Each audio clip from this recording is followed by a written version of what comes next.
Voter جو ہے وہ پبلکلی ڈسکلوز نہیں کر رہا کہ کس کو ووٹ دے گا یا ووٹ دے گا بھی کہ نہیں دے گا، خاص کر ایسے ان ریاستوں میں جہاں مڈل ایسٹ کے مسلمان ہیں، جس طرح مشیگن ہے، وہاں پہ مڈل ایسٹ کے مسلمان زیادہ تعداد میں، اچھی خاصی تعداد میں ہیں، پاکستانی بھی ہیں لیکن مڈل ایسٹرن مسلم زیادہ ہیں. وہ جو ہے اپنے جو معاملات کے حوالے سے کینڈیڈیٹس کو دیکھ رہے ہیں. یہی وجہ ہے کہ جو ٹرمپ ہے اس نے اپنی پوزیشن کو تھوڑا سا موڈیفائی کیا ہے، جبکہ جو کاملا ہیرس ہے اس نے اپنی پوزیشن کو وہی برقرار رکھا ہے جو کہ شروع میں ان کی پوزیشن تھی، یعنی اسرائیل کی مکمل سپورٹ. چونکہ موجودہ پارٹی ڈیموکریٹک پارٹی تو مکمل طور پہ اس وقت سپورٹ کر رہی ہے. لیکن ڈاکٹر صاحب آپ کی بڑی گہری نظر ہے ان تمام تر معاملات پر. میں آپ سے جاننا چاہتی ہوں کہ امریکہ کا مسلم ووٹر کیا سوچتا ہے اور اس کی ترجیحات کیا ہوتی ہیں انتخابات میں، اسپیشلی جب غزہ جنگ کے تناظر میں ہم بات کریں تو؟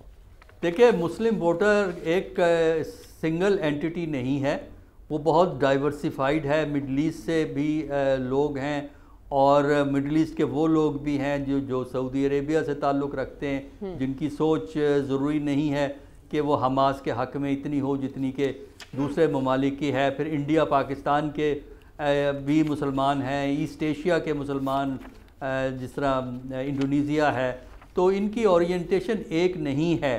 لیکن یہ ہے کہ ان سب کی سمپتی مڈل ایسٹ کے اس جنگ میں جو ہے فلسطینین کے ساتھ ہے، اور وہ اسی حوالے سے ایک اہم ایشو کے طور پہ اس کو ہائی لائٹ کر رہے ہیں.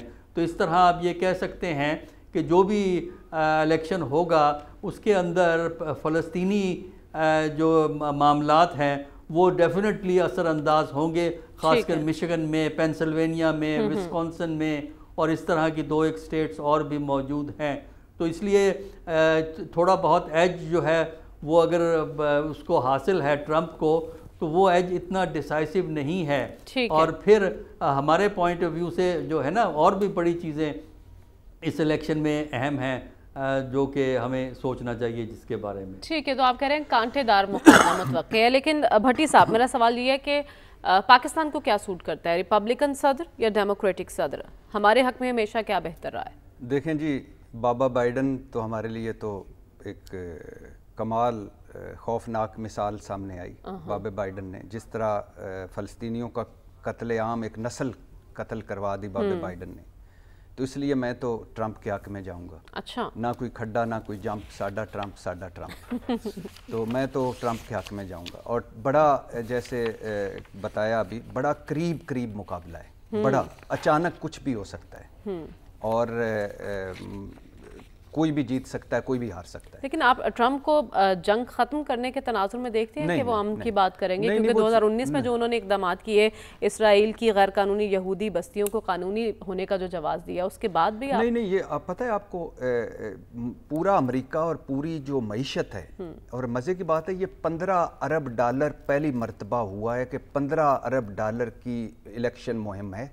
یہ $2 ارب کی ہوتی تھی، اب $15 ارب کا ہے، کیونکہ اتنا میڈیا کا استعمال ہو رہا ہے. اور میں تو کہہ رہا تھا کہ نواز شریف صاحب وہی ہیں، ان کو ہی دے دیتے $15 ارب تاکہ ساڈا کچھ ہو جاتا. لیکن بہرحال فلسطین پہ کوئی پالیسی تبدیلی نہیں. دونوں بڑھ چڑھ کر حصہ لے رہے ہیں اس بارے میں کہ اسی زیادہ ماریں گے، کیونکہ یہودی لابی اتنی مضبوط ہے. یعنی آپ کہہ رہے چہرے تو بدل جائیں گے، پالیسیاں نہیں بدلیں گی. لیکن ایک بڑی مزے کا اینگل یہ ہے کہ عمران خان صاحب اور ٹرمپ میں بڑی کامن چیزیں ہیں. اچھا، ہاں، مطلب دونوں نے، اب غور سے سنیے گا، دونوں نے 3 شادیاں کی ہوئی ہیں، دونوں کی عورتوں کے سکینڈل ہیں. اچھا، ان معاملات پہ بڑی گہری نظر رہتی ہے. اور دونوں کا سوشل میڈیا کا استعمال کمال کا ہے. اچھا، دونوں میڈیا کی ڈارلنگ تھے اور بعد میں میڈیا کے خلاف ہوئے. دونوں سیاست میں آنے سے پہلے مشہور تھے. دونوں نے فلم یا ڈاکومنٹری کسی میں کام کیا ہے. دونوں کے گھر پر چھاپے پڑے ہیں. دونوں گرفتار ہوئے ہیں. دونوں کی گرفتاری کی تصویریں، ریکارڈز وائرل ہوئیں.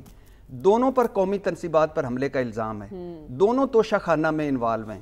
دونوں نے سٹیٹس کو توڑا. دونوں غیر روایتی سیاستدان ہیں. دونوں انپریڈکٹیبل ہیں. دونوں کو نوجوانوں کی حمایت حاصل ہے. دونوں نے الیکشن دھاندلی کا الزام لگایا. دونوں نے نعرے مارے عظیم امریکہ، عظیم پاکستان. دونوں نے اپنے سیاسی مخالفین کا جینا حرام کر رکھا. دونوں کی سیاست کا مذاق اڑایا گیا.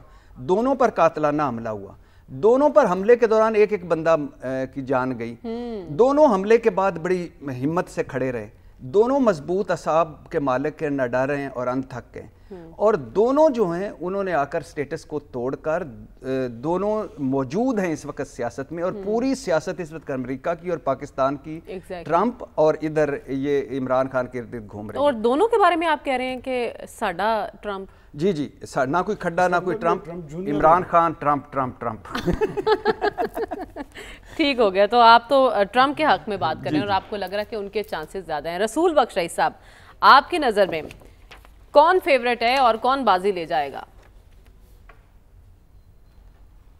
میرا خیال یہ ہے کہ اس وقت دیکھیں، یہ امریکہ میں جو معاشرہ ہے وہ ہماری طرح کا معاشرہ نہیں، بہت پیچیدہ معاشرہ ہے، جہاں پہ لوگ یہ نہیں ہے کہ یہ فلاں ذات اور ذات، یہ قبیلہ ہے اور یہ گدی نشین ہے، یہ جگیردار ہے۔ یہاں پہ عورتیں ہیں، ان کا ایک علیحدہ حلقہ ہے، سیاہ لوگوں کا علیحدہ حلقہ ہے، لاطینی لوگوں کا علیحدہ ایک حلقہ ہے۔ پھر اس کے بعد آپ دیکھتے ہیں کہ معاشی صورتحال کیا ہے کسی کی، کہ اپر کلاسز ہیں، متوسط طبقہ ہے، اور اس وقت جو سب سے زیادہ اپیل ٹرمپ کر رہے ہیں وہ اس ووٹر کو کر رہے ہیں جو نوجوان ہے اور سفید فام ہے، اور وہ کبھی یونیورسٹی یا کالج میں نہیں پڑھا بلکہ ہائی اسکول ہے یا اس سے کم ہے، کہ وہ لوگ جو کسی زمانے میں ڈیموکریٹک پارٹی کی بنیاد ہوا کرتے تھے، آج وہ ریپبلکن پارٹی کی بنیاد بنے ہیں۔ اور دوسری بات جو ڈونلڈ ٹرمپ کہہ رہے ہیں، ان کو بتا رہے ہیں کہ دیکھیں، اگر آپ بے روزگار ہیں تو اس کی وجہ یہ ہے کہ لوگ یہ غیر قانونی تارکین وطن آ رہے ہیں، ان کے بارے میں عجیب و غریب افواہیں پھیلائیں گے، جھوٹ بھی بولا گیا، اور یہ ایک بہت بڑا مسئلہ بنا ہوا ہے۔ اور جو گزشتہ انتخابات وہ جیتے تھے، اس کے بعد انہوں نے جنوبی جو امریکہ ہے، ان کا جو پہلا ملک آتا ہے میکسیکو، اس کے ساتھ انہوں نے بہت بڑی دیوار بنائی ہے کہ لوگ آسانی سے نہ آ سکیں، لیکن کچھ علاقے ہیں جہاں سے آ سکتے ہیں، تو وہ ایک مسئلہ انہوں نے وہ بنایا ہوا ہے ان کو متحرک کرنے کے لیے، اور ان کا نعرہ ہے ماگا، کہ میک امریکہ گریٹ اگین۔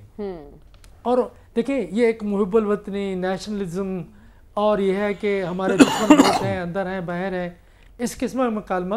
اور اس کے اوپر ظلم کی بات یہ ہے کہ جب دیکھا کہ یہ قومیت پرستی زیادہ کامیاب ہو رہی ہے، تو کمالا ہیرس نے جو ابھی بات کرنا شروع کر دی ہے، اور جس کا کہ ایک بہت بڑا اشتہار چل رہا ہے، وہ یہ ہے کہ کمالا ہیرس دا پیٹریاٹک چوائس، کہ اگر پیٹریاٹک محب الوطنی کا چوائس ہو سکتا ہے تو وہ کمالا ہیرس ہے۔